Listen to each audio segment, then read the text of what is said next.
호남의 명승으로 이름난 한벽당은 옛 선조들이 그림을 그리고 시를 읊으면서 풍류를 즐기던 곳이고요. 오랜 시간 시민들의 쉼터로 사랑받고 있는 전주의 대표 누각입니다. 누각 아래로 사시사철 맑은 물이 흐르고 바위에 부딪혀 흰 옥처럼 흩어지는 물이 시리도록 차다해서 한벽당으로 이름 붙여졌다고 하는데요. 인문클래스 시즌2, 오늘은 전주 8경 중 하나인 한벽당 이야기 만나보겠습니다.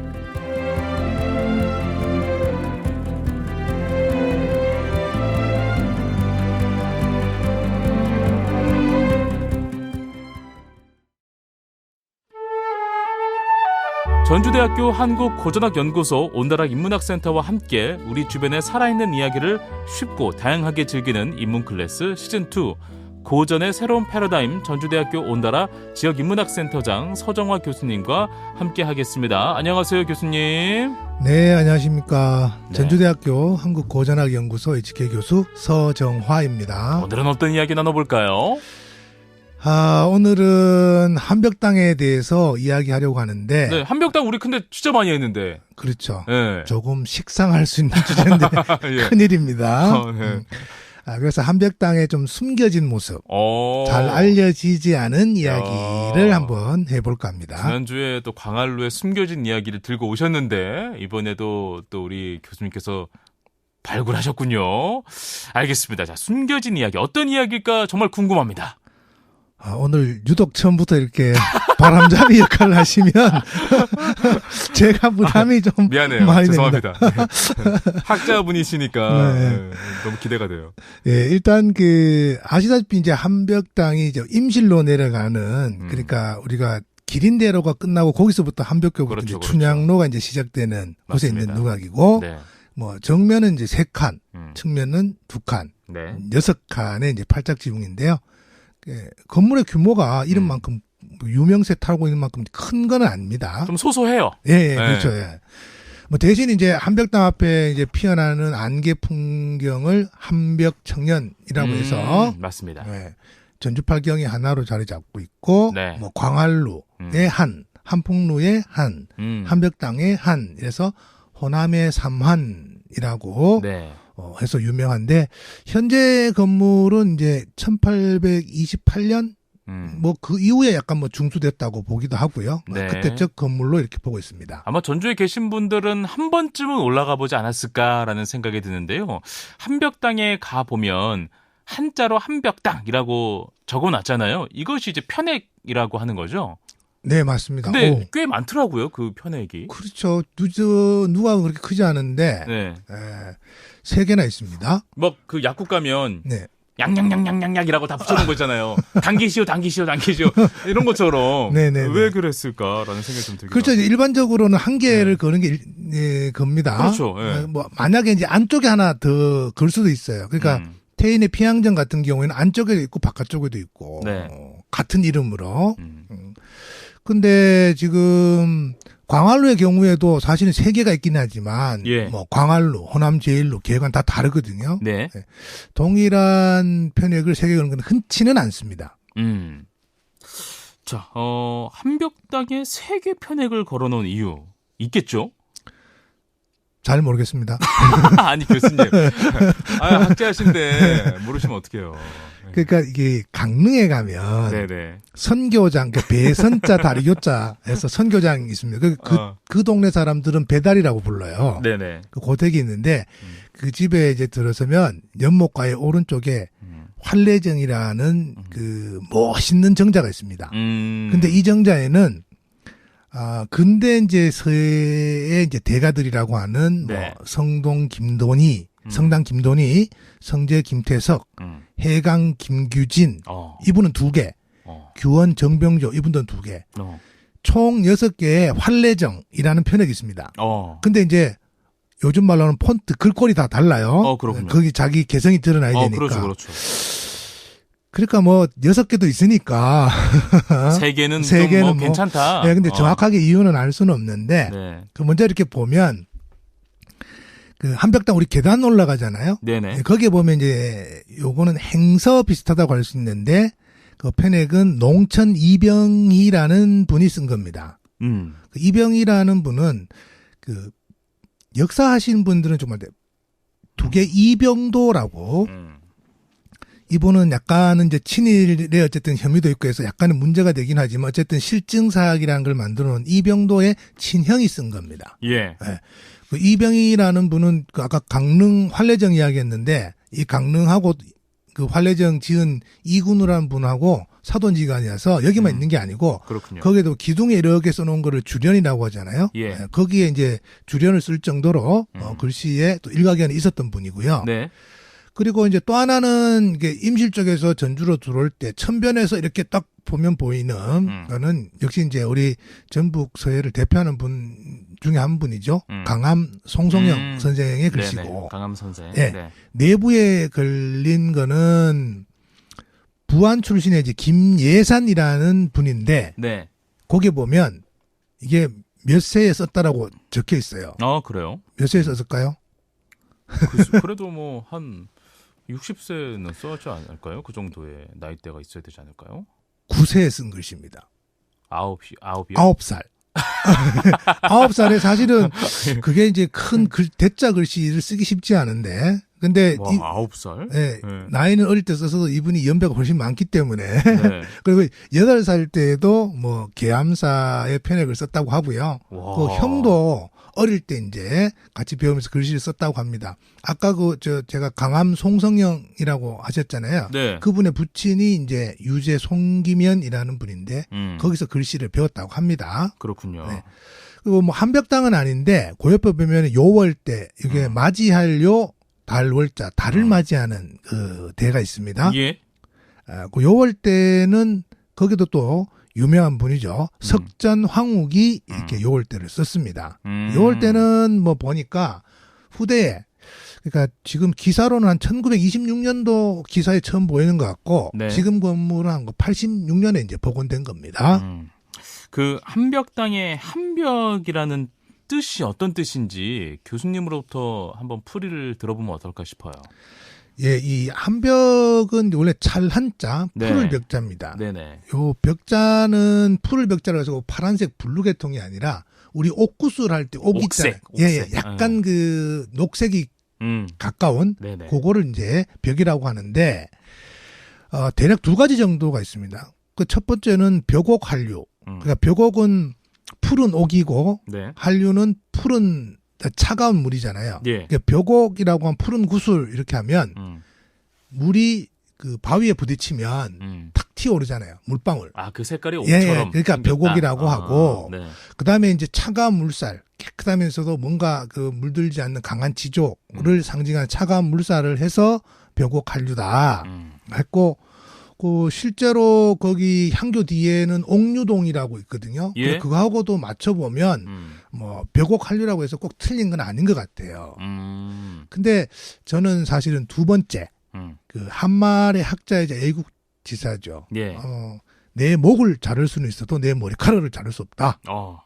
면함 최익현이라는 분의 해설. 해설이 있어요? 예. 어떤 내용일까요? 지금 전주부 향교에서 동쪽으로 가면 석탄가에 숲이 우거져 상쾌한 곳이 있다. 여기에 한벽당이 있는데 월당공이 평소 논일던 곳이다. 주자의시에 깎아지른 푸른 바위 모서리가 차가운 못에 비쳐 푸르네라는 식구가 있다. 한벽당이라고 이름 지은 것은 혹 여기서 따온 것이 아닌가 한다. 이렇게 또 추정을 하네요.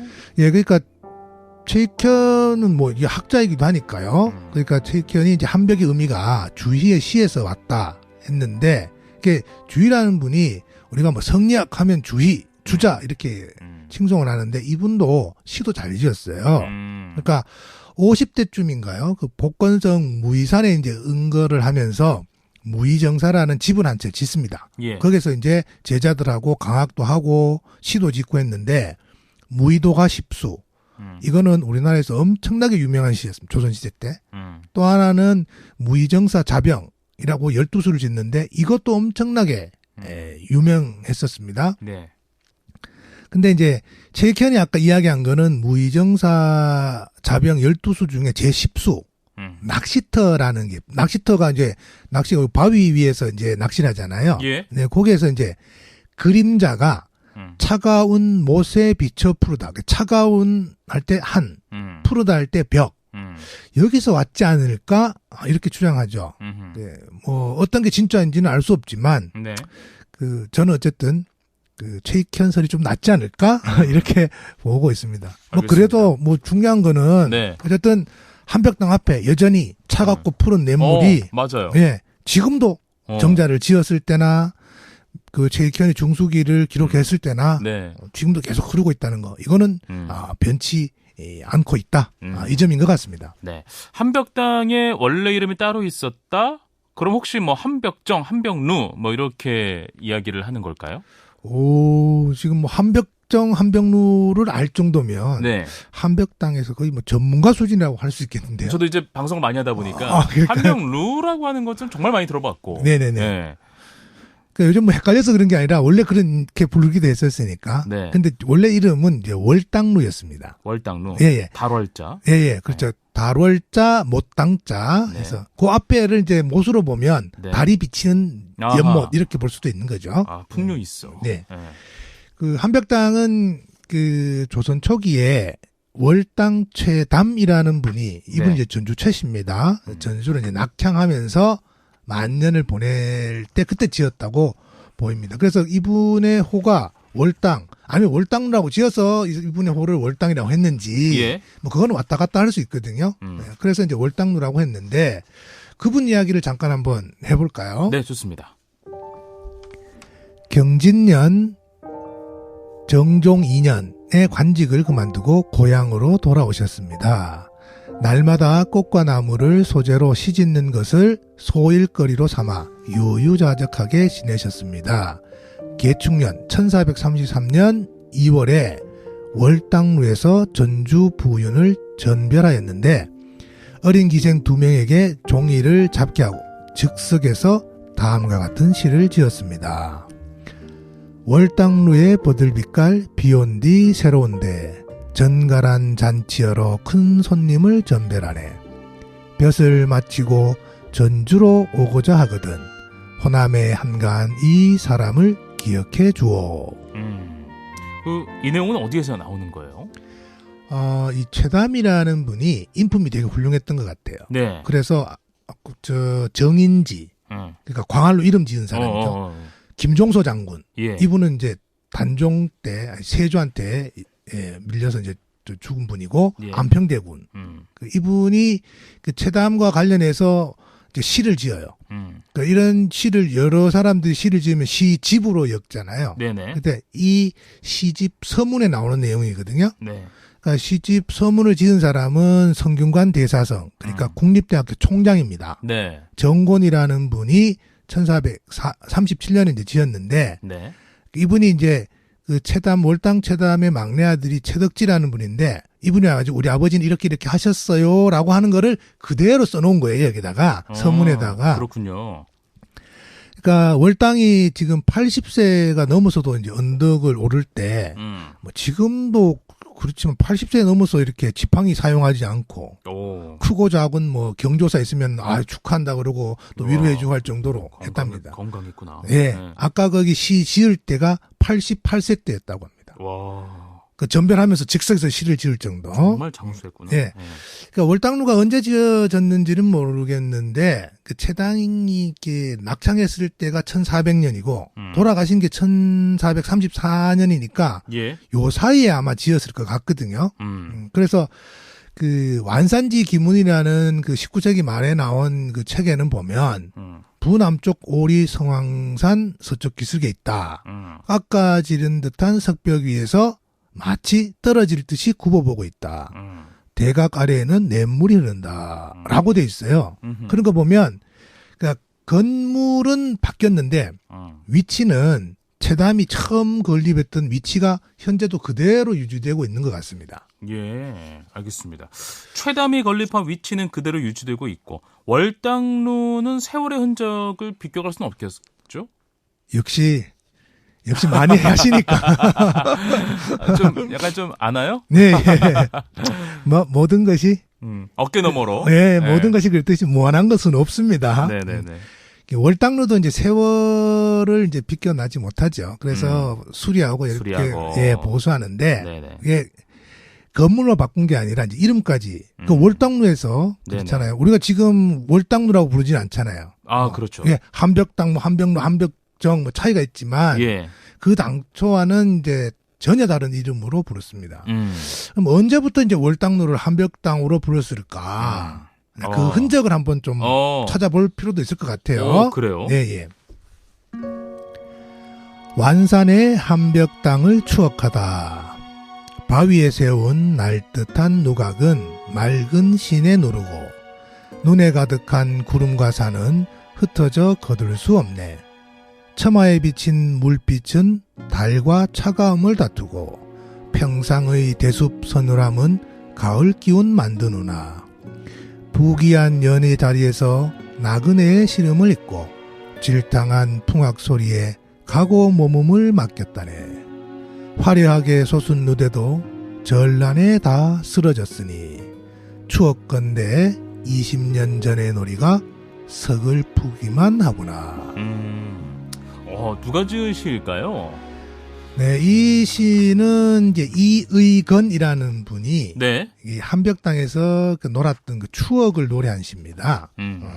이의건이 이제 봤던 그 한벽당은 바위에 아무래도 바위에 세웠기 때문에 네. 그 바위가 울뚝하잖아요, 지금도. 그렇죠. 그 날듯이 써서 이제 시내를 구워보고 있고 또 거기서 보면 멀리 이제 구름과 산을 이제 조망할 수가 있었습니다. 네네.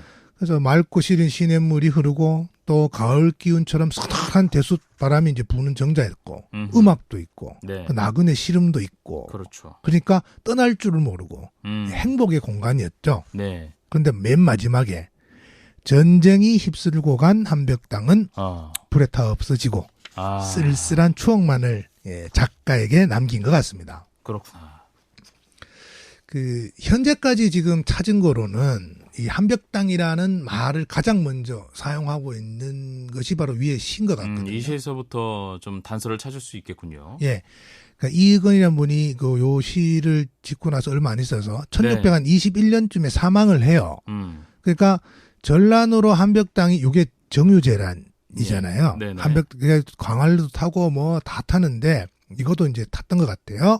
그러니까 20년 뒤라고 했거든요. 네네. 그러니까 이분이 21년에 돌아가셨으니까 20년 땡기면 1600년. 네네. 그거가 가장 가까운 전쟁은 1597년의 정유재란입니다.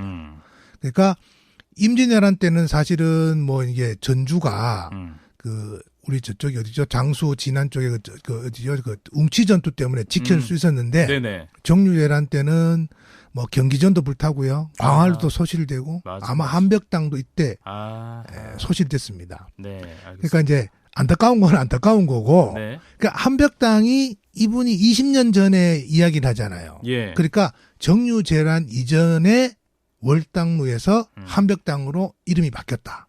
누가 바꾼 건 모르겠는데 어쨌든 바뀌었다라는 것을 알 수가 있습니다. 전주를 대표하던 정자 한벽당은 원래 최담의 소유였다가 관하에서 보수하면서 관청 소유가 됐는데요. 그 이후에는 어떻게 됐을까요?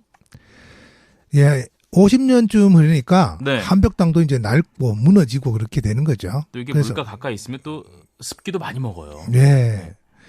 그래서 이제 1733년에 이게 통판 구성필이라는 사람이 이 사람이 또 중수를 하고요. 그렇군요. 이 사람이 이제 뭐 일설에는 자신의 월급을 들어가지고 한벽당, 그다음에 향교 앞에 만화루, 그다음에 저 성문에 있는 공북루 뭐 이렇게 수리했다고 하는데 요 시기가 전주성을 새로 축성하는 시기하고 맞물리거든요. 네. 근데 어쨌든 그 구성필이라는 분이 여기에 깊이 관여한 거는 맞는 것 같아요. 그렇군요. 네. 그러다가 이제 다시 50년쯤, 한 100년쯤 지나면 1827년쯤 되면 이게 전주 최씨, 처담의 후손들이 원래 처담이 살던 데를 유어지들을 이렇게 힘을 모아가지고 사들입니다. 예. 아마 이때쯤 넘어갔을 것 같긴 한데, 근데 이 이후에 다시 50년쯤 뒤에 아까 그 면함 최익현이 한벽당 중수기를 짓거든요. 네. 그러니까 19세기 한 초중반 넘어가면서는 이제는 최씨 집안으로 소유가 넘어가는 게 아닌가. 네. 그렇군요. 네네. 한벽당이 다시 최담의 후손들에 의해서 최씨 집안의 소유가 되고 그 이후에 한벽당의 운명은 어떻게 됩니까?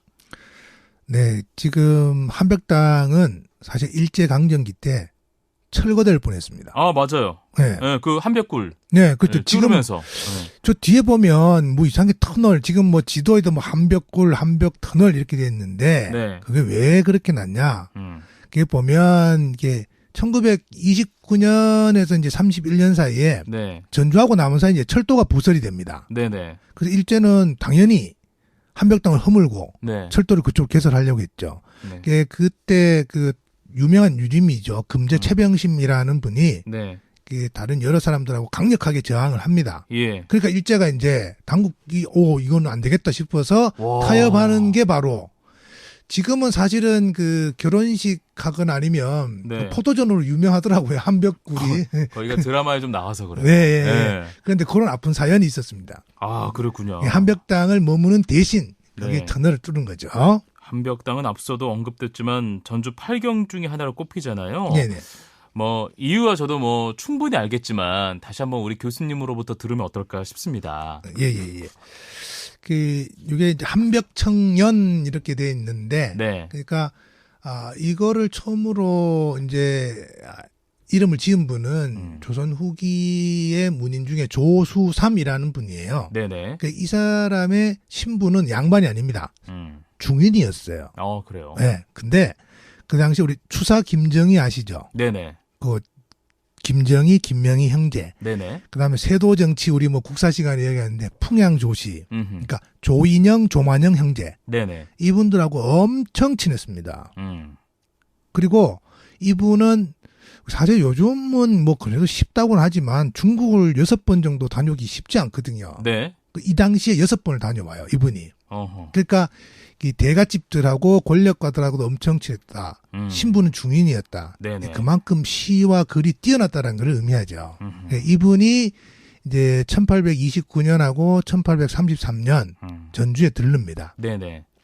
그래서 이제 전주의 주변의 풍광을 실어 읊는데, 그러니까 그때 이제 읊은 게 뭐 중림야후, 덕진채련, 덕진채련 어제 많이 들어보셨죠? 네네네. 동포기범, 네. 한벽청년, 남고모종, 임봉토월, 요거는 기린토월 지금 네, 먼저. 맞습니다. 그러니까 위봉수폭, 지금은 위봉폭포라고 하거든요. 네. 비정나간, 비비나간, 네 그렇죠. 네. 그러니까 이분이 지은 시리즈 8수 중에서 7가지가 지금 현재의 전주 팔경과 정확하게 일치합니다. 그러니까 요때 나온 게 바로 한벽청년이라는 거고. 근데 청년은 그거예요. 안개가 개는 풍경인데. 네. 많이 뭐 들으셨겠지만 한번 그래도 시를 한번 보고 나서 네. 설명을 좀 해볼까요? 한벽당의 갠 안개. 멀리선 희미하다. 가까우면 텅 비었으니 시내 한켠 한벽당이 흐릿하게 일렁이네. 마을 너머 석양 비친 몇몇 나무들이 가볍게 낀 옅은 안개 속에 잠겼구나. 이 한벽청년이라는 것은 그 한벽당의 안개를 말하는 거잖아요. 그렇죠. 네. 그러니까 지금 이게 청은 우리가 날씨가 개다 할 때 청자예요. 맞아요. 그러니까 청년은 정확하게 말하면 안개가 걷히고 있는 풍경입니다. 아, 걷히고 있는 풍경. 네, 안개의 풍경이 아니라. 자욱하면 안 보이잖아요. 아, 그러네. 그래서 그 임시에서 전주로 딱 들어온다고 생각하면 예. 전주천 너머에 이제 풍경을 읊은 거죠. 안개가 거칠 무렵 흐릿하게. 이게 왜 우리 사진에 그 기능인가요? 인물 사진 찍을 때 주변을 흐릿하게 하는 게 그게 피사계심도. 네. 아, 그래요? 네, 아웃포커스. 아웃포커스와 네네. 같은 거죠. 그러니까 안개가 거치면서 먼 데는 안 보이고 가까운 데는 이렇게 보이는 그 풍경. 진짜 몽환적이었겠다. 그렇죠. 그 풍경이라고 보면 됩니다. 네네. 그리고 이제 시에서 말한 그 마을은 오목대 아래쪽에 있는 옥류동을 가리키는 것 같고요. 네. 그리고 아까 석양이란 말이 나온 거 보면 이 안개는 아침 안개가 아니라 저녁 안개인 것 같습니다. 그러네. 그러니까 네네. 자 상상을 하면 옥류동 거기에 나무에 걸린 붉은 석양빛과 네. 흰 안개. 그 다음에 아까 그 채색 단정한 층각이 있는 한벽당. 아우 멋있어. 예, 뭐 한 폭의 그림이라고 그림이라고밖에 뭐 말할 수 없을 것 같습니다. 사실 전혀 관계 보기 쉽지 않거든요. 쉽지 않죠. 네. 어쨌든 그거를 본 것 같아요. 근데 사실 이제 처음에도 말씀드렸지만 한벽당은 그 화려함을 이제 자랑하던 층각이 지금 없잖아요. 네네. 그리고 앞쪽과 뒤쪽에 보면 한벽교가 있고 한벽굴이 자리하고 있고. 네. 그러니까 예전만 하진 못한 것 같아요. 흥치가요. 그렇다고 뭐 지금 없던 것을 새로 뭐 층각을 만들거나 네. 또 있는 뭐 구를 메운다거나 뭐 이런 거, 쉽지 않죠. 예, 그런 게 네. 능사는 아닐 것 같습니다. 맞습니다. 예, 다만 이제 그 밖에서 보는 흥치하고 저도 안에 올라가서 몇 번 올라가 봤는데 안에서 느끼는 흥치는 다른 것 같아요. 그래서 우리가 그 좁게는 전주 향교 주변에 네. 아니면 넓게는 이제 한옥마을 이렇게 한번 돌아다니다가 예. 거기를 보고 한 템포 쉬고 싶을 때 이 한벽당에 올라가면 오히려 갈증도 사라지고 네. 시야가 탁 트여가지고 한벽당의 그 제맛을 어느 정도 만끽할 수 있지 않을까 싶습니다. 네. 자, 오늘은 호남 최고의 누각으로 꼽히는 한벽당의 숨은 이야기를 나눠봤습니다. 전주대학교 한국고전학연구소 온다라 인문학센터와 함께 우리 주변에 살아있는 이야기를 쉽고 다양하게 즐기는 인문 클래스 시즌2 고전의 새로운 패러다임을 여는 전주대학교 온다라 지역인문학센터장 서정화 교수님과 함께했습니다. 오늘 고맙습니다, 교수님. 네, 감사합니다.